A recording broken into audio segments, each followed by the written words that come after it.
শুধুমাত্র এরকম অ্যাকশনে আমার মন ভরতেছে না কাকু, তোমাকে আরো বড় অ্যাকশন করতে হবে। নকশা বদলে যাবে, মাথার প্ল্যান যেটাই ঘুরুক, শুরু হয়ে গেছে মূল ধারার অ্যাকশন। আমরা যারা হতাশ হয়ে পড়েছি, আমাদের জন্য বিশাল এক সুসংবাদ দিয়েছে। আপনি খবর শুনে আশ্চর্য হবেন। আলহামদুলিল্লাহ, কলিজায় পানি আসছে। 13 বছর পরে এই প্রথম পাকিস্তান ও বাংলাদেশের মধ্যে 6টি চুক্তি এবং সমঝোতা স্মারক সইয়ের জন্য চূড়ান্ত করে রাখা হয়েছে। এবং একটা বিষয় কিন্তু মিডিয়াতে তেমন আসেনি, সেটা হচ্ছে গতকালকে বাংলাদেশ সেনাবাহিনীর কোয়ার্টার মাস্টার জেনারেল বাংলাদেশে বিরাট ঘটনা ঘটছে। ডক্টর ইউনূস সরকার একটা চমৎকার উদ্যোগ নিয়েছে, চূড়ান্তকারী উদ্যোগ, শ্রেষ্ঠ অর্জন।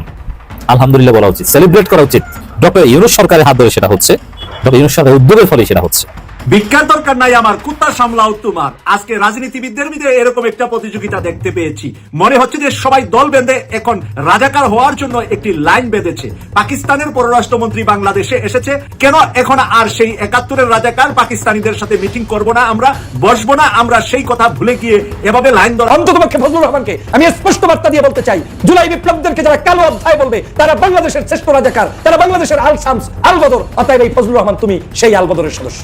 বুইরা খাটাসগুলোর কারণেই গত 16 বছর পর্যন্ত এই ফজলুরের মতো বুইরা খাটাসরা থাকার কারণেই আমাদের দেশের মুক্তি হয় নাই, শেখ হাসিনার বিতাড়িত হয় নাই। এই বুইরা খাটাস, এই অ্যাডভোকেট ফজলুর রহমান সাহেবকে স্পষ্ট করে বলছি, বাংলাদেশে আপনি যাদেরকে রাজাকার বলছেন তারা দেশপ্রেমিক এবং মুক্তিযোদ্ধা, আর আপনি আদতে রাজাকার বিধায়ক, এদেরকে আপনি রাজাকার বলছেন। আসসালামু আলাইকুম। বাংলাদেশের রাজনৈতিক প্রেক্ষাপট বা রাজনৈতিক পরিস্থিতির উপর বিশ্লেষণ করে আপনাদের সামনে কিছু গুরুত্বপূর্ণ ভিডিও ফুটেজ নিয়ে হাজির হয়েছি।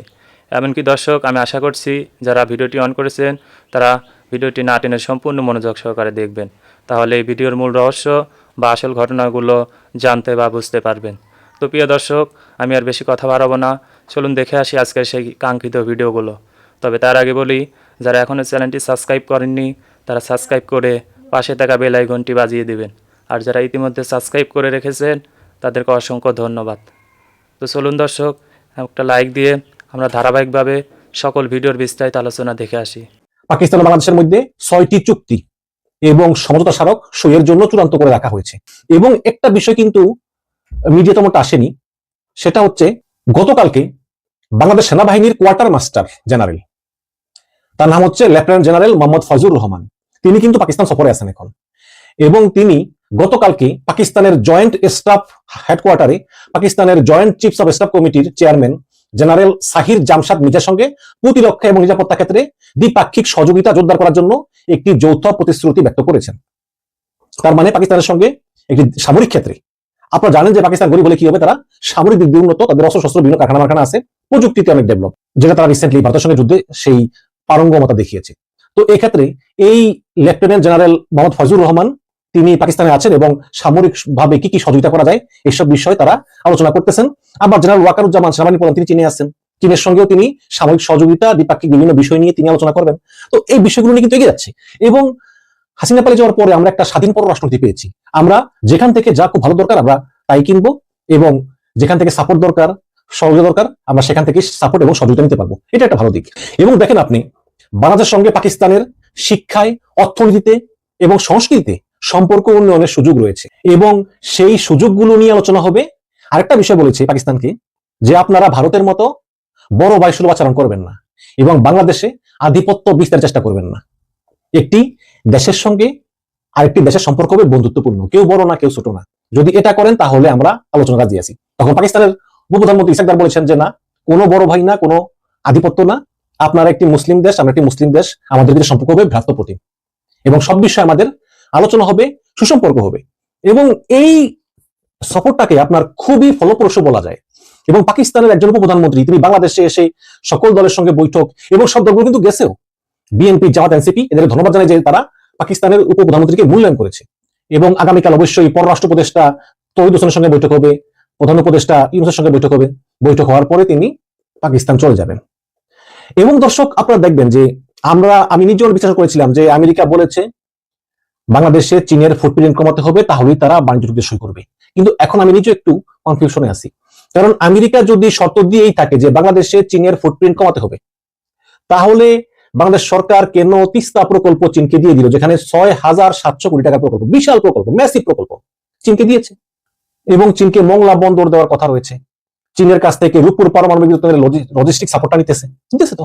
তো এইভাবে ডক্টর ইউনূস চীন এবং আমেরিকার সঙ্গে ব্যালেন্স করে চলতেছেন। এবং পাকিস্তানের সঙ্গে আমেরিকার যে ঐতিহাসিক নতুন সম্পর্ক গড়ে উঠেছে, বিশেষ করে পাকিস্তানকে 19% শুল্ক দিয়েছে এবং পাকিস্তান আমেরিকা খনিজ সম্পদ ভাগাভাগি করতেছে। তো এই সব মিলিয়ে কিন্তু বাংলাদেশের সঙ্গে পাকিস্তানের সম্পর্ক উন্নয়নের যে চেষ্টা, এটা কিন্তু আমেরিকার কাছে একটা উৎসাহ ছিল। কারণ আমেরিকা চায় যে পাকিস্তানকে তারা সাপোর্ট করবে, পাকিস্তানকে চীন সাপোর্ট করবে, সমস্যা নেই, করুক। কিন্তু বাংলাদেশের মতোটা বড় বাজার, যেখানে প্রায় 20 কোটির মতো মানুষ, সেই বাজারেও পাকিস্তানের একটা অ্যাক্সেস দেওয়ার জন্য তারাও কিন্তু বাংলাদেশকে উৎসাহ দিয়েছে। এবার আমরা দেখেন যে আমেরিকার রাষ্ট্রদূত ঘন ঘন মিটিং করতেছেন, বিভিন্ন দলের সঙ্গে বৈঠক করতেছেন, সরকারের বিভিন্ন উচ্চ পর্যায়ে বৈঠক করতেছেন।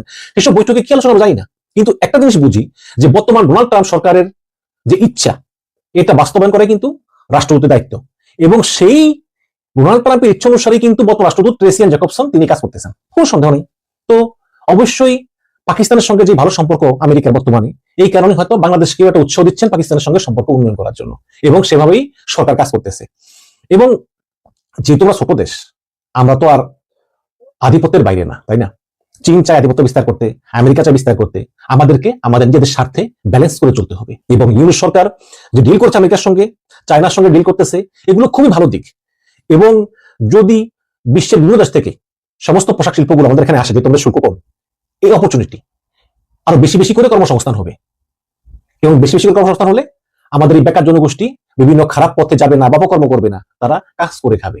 এবং এই যেই অন্তত 1 কোটি কর্মসংস্থান করা, এটাই হচ্ছে আমাদের জন্য সবচেয়ে বড় চ্যালেঞ্জ।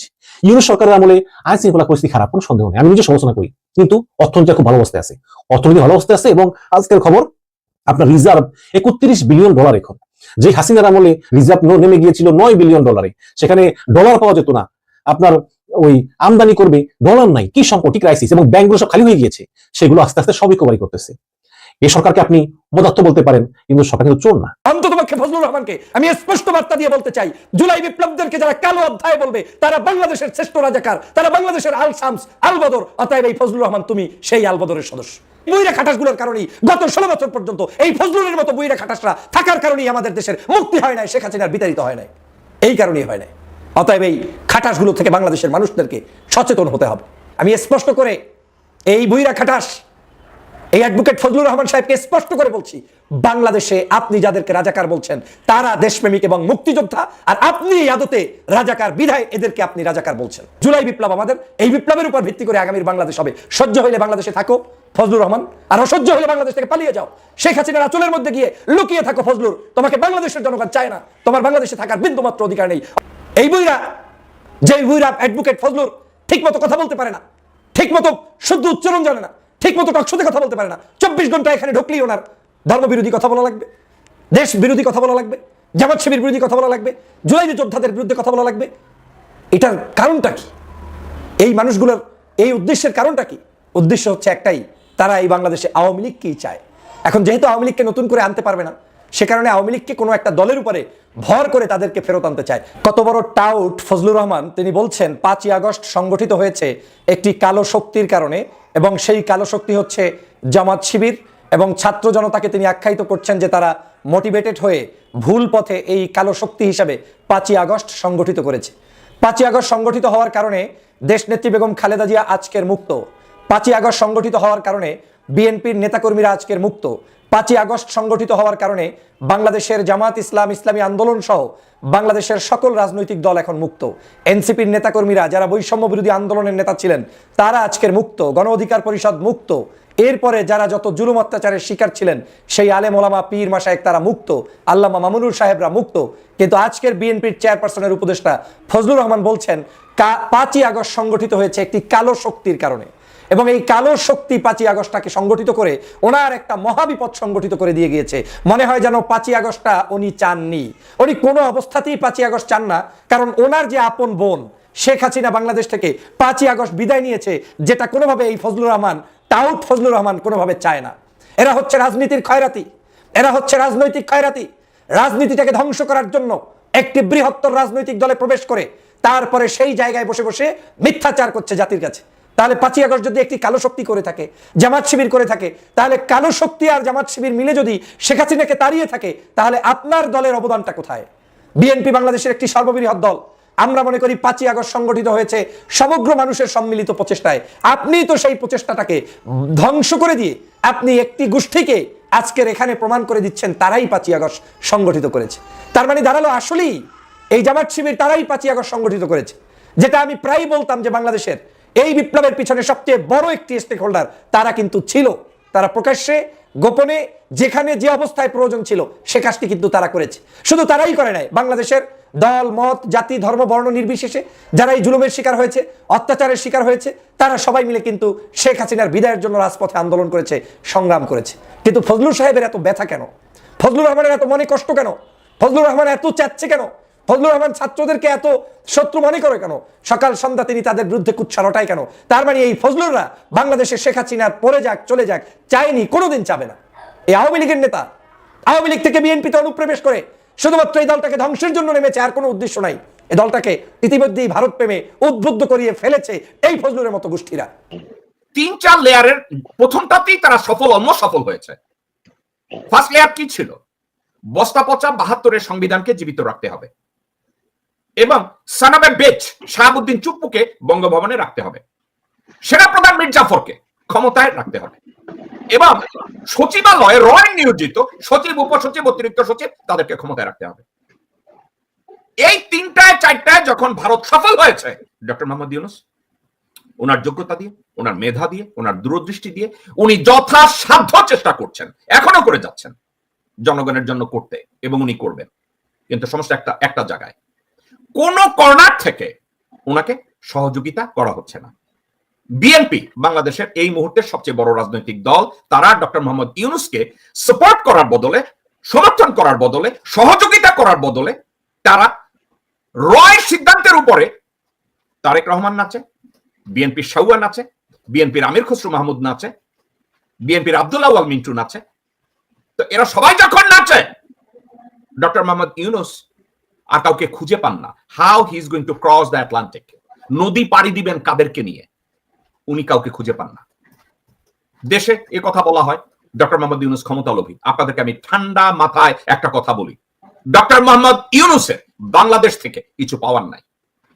এছাড়া শুধু বাংলাদেশ থেকে না, ওনার যে বয়স, পৃথিবীর কোথাও থেকে কোনো ব্যক্তি, গোষ্ঠী বা দেশের থেকে ওনার আর পাওয়ার কিছু নাই। উনি এনাফ পেয়েছেন, উনি ওনার লেগাসি উনি সেট করেছেন।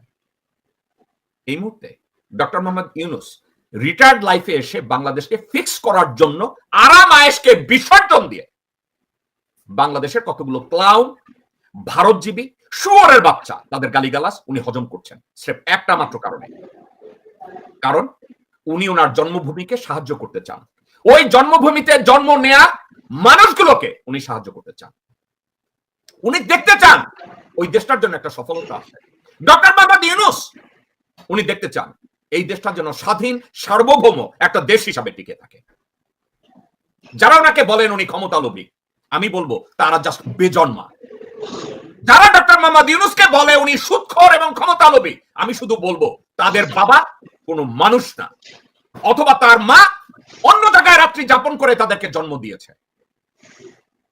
ডক্টর মোহাম্মদ ইউনূস কারো কাছ থেকে 1 টাকাও চান না, ব্যক্তি হিসাবে কোনো ফায়দা চান না, উনি কোনো ক্ষমতার লোভী না।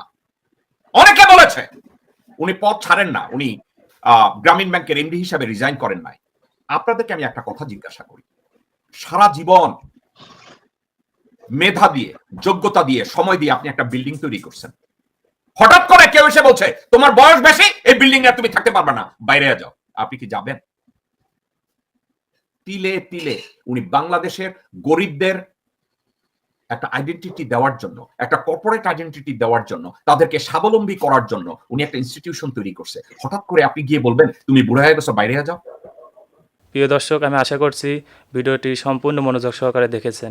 সেই সাথে ভিডিও সম্পর্কিত কোনো তথ্য বা মতামত থাকলে কমেন্ট বক্সে জানিয়ে যাবেন। আজকের মতন এখানে শেষ করছি, ফিরে আসছি আগামী দিনে অন্য কোনো টপিকস নিয়ে। সে পর্যন্ত ভালো থাকবেন। আল্লাহ হাফেজ।